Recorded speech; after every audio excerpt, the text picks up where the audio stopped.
I also understand you were sort of on the fringes of the Aspinall sort of crowd back in the gambling days. Well, I was a young man about town.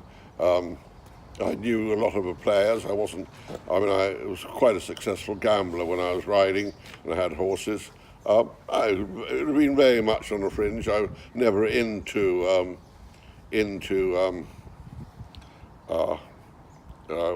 gambling, but I knew the players. It was three sets of dishonest people running gambling in London in the 60s and 70s. At the top end, you had Aspinall, who was extremely dishonest. His speciality was cheating women. Then one set down was a chap called Peter Scaramanga, who was at Harrow a bit before me. And then at the bottom was a chap called Arthur White and John Washbrook. So three sets of people, and you met them on a race course, but they all used the same crooked croupiers. It was very bent gambling, especially Shemmy. They made certain house players won. Now, I don't know if you want to talk about this or not, Rupert, but doing my research, I did see that you had a few opinions about Lord Lucan. Yes, I mean, I think it is common knowledge amongst a lot of people. Perhaps I should say, yeah. But he was killed. What happened was, as we all know, he was involved in a very nasty divorce case, and quite rightly, the judges thought his wife was a better custodian than him of his children, mad as she may or may not have been. So he spent an absolute fortune on lawyers trying to get custody of his children. Towards the end, he was very much mixed up with John Aspinall, Jimmy Goldsmith, who believed in alpha males. And they concocted very sillily an idea of having his wife murdered. They got the hitman, as it happened, from the Ladbroke Club, which was part of, till it was closed down for being undesirable, part of Ladbrokes, were gambling people. They got the hitman from there. The plan was simple. It was on, shall we say, a Thursday, the day when Nanny went out. The idea was that at all times Lucan would be in public view, and the idea in the evening, the hitman who got Lucan's key to where his wife and children were living would go in and do the wife and leave the door open. And Lucan would drive past on the way back to Aspinall's Claremont Club and find his wife murdered. End of story, all wonderful. He'd obviously get custody of the children. Unfortunately for everybody concerned, as we all know, the nanny got murdered because she didn't go out. So although the hitman got in happily, got into a building, instead of murdering Lady Lucan as planned, he murdered the nanny, and it all went bottoms up. Police were called, and he went on a run. Now, if people knew Lucan, very weird chap, by then an alcoholic. So if the police had got hold of him, they'd only have to lock him up for 48 hours and show him a bottle of gin, and he'd return Queens. And the people who lent him the money to pay the hitman, which included Aspinall, Goldsmith, Selim Zilka, etc., they had all been in the dock with him for murder. Oh, I should say then, of course, people like Aspinall and Goldsmith were pretty tough. They didn't relish being charged with conspiracy to murder, so they sent the hitman down to kill Lucan. So Lucan, within 48 hours, probably 24 hours, of the murder of a nanny, he was himself murdered. As we all know, dead men tell no tales. That's what they used to say down in Romney Marsh, where I was brought up. So after all the murky stuff leading into the up to the 80s, you became a best-selling author and book dealer, if I'm not mistaken. Can you tell us a bit about your published works?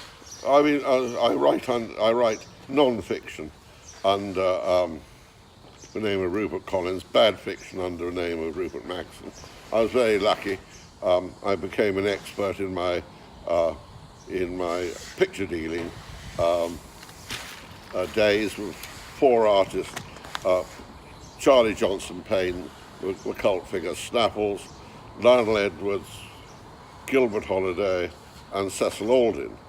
And I wrote with the great author John Wellcome, one of the best racing authors of all time, 3 very, very successful books on Snaffles. The first one, Snaffles' Life and Works, was a major bestseller. And I'm now in Who's Who. One is because I'm a baronet, and second, I'm meant to be quite a good writer, so I got a bit lucky. Life is a bit about luck, isn't it? Comes and goes. Another thing that's just come to light, you were very friendly with Lester Piggott. Well, I'm very lucky. I met him, must have been in '58, when I was trying to be an amateur rider.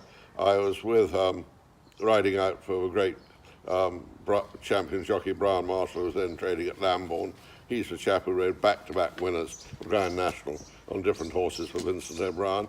And we used to go racing a lot. So it was in the 50s I met Lester with Brian Marshall, and kept up with him. He's a most kind and amusing man to work with. He always comes on my stand at Epsom for a derby, and we normally meet up and have a book signing at the Arc in Paris. But he's great fun. He's very, very amusing, and couldn't be a more generous person with his time. Become very user-friendly, kisses babies, etc., etc. Any other particular friends in the racing game while we're on you want to talk about? Well, I used to know Dick Francis, who of course was a great friend of Lester's and wrote Lester's wonderful biography. Always used to do lots of signings at Liverpool for Grand National with Dick Francis, who was used to write books for my great friend John Wellcome. So the racing, shall we say, authors world is fairly sort of incestuous. We all know each other. I get on well with Jamie Reed, who would be written 3 great books recently, Dope, Blown, and Monsieur X. So, it's a nice world to work. If you like racing and you like books, I got a bit lucky. So you looking back on your the colourful stuff that you got up to in your youth, do you regret any of that and wish you'd done things a bit differently? I suppose, I took a gamble. I went to work for Zilkers. It cost me a lot of money, and it nearly cost me my life. But that would be my nature. When I was riding, I used to gamble, and luckily I didn't have many gambles go wrong. No, I don't think I was cut out to work for Barclays Bank. So people watching this, they can still find you selling books on race courses now. Which courses do you trade at? Well, I do every meeting at Epsom, every Friday and Saturday in all National Hunt meetings at Newbury, much as I can at Salisbury when it's a nice day, Salisbury, bit of Taunton, a bit of Exeter, bit of Wincanton. I go up north a bit, Warwick. I'm very fond of Aintree, where of course my great uncles, the Ripley brothers, rode so many winners. Brilliant. Well, hopefully people come along and buy a few books off you, Rupert, and we do appreciate you talking so candidly to us. Thank you very much. Okay. But I just packed up and you've actually told me you're writing an autobiography. Can you tell us a little bit about that? Yeah, I'm halfway through my autobiography, which I hope will be amusing.